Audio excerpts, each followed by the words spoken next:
It's being called an epidemic. Homicide is the second leading cause of death for Hispanics. We spoke to an expert to find out why. A fight escalates at a McAllen bar and ends with an innocent bystander losing his life.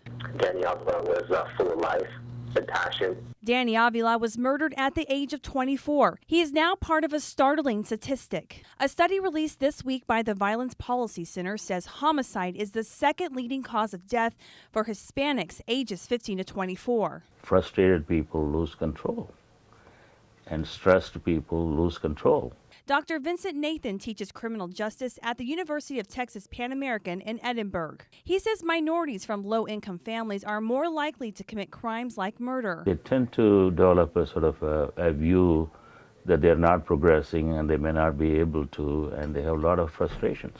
And not only are these Hispanics committing crimes, it's often against people of the same ethnicity. So in other words, Hispanics don't commit crimes against blacks or whites very much.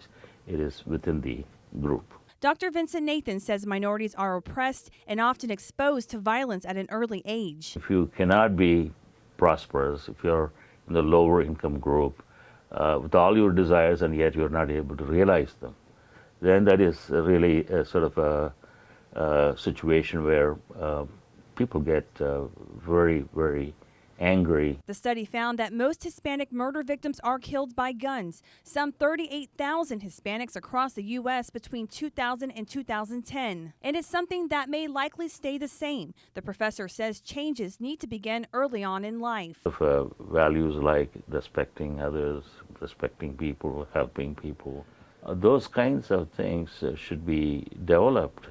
Then only the people will have feelings. He says it starts at home by instilling wholesome values. Hispanic families can change this statistic one child at a time. Yesterday, the gunman in the game house shooting appeared in court.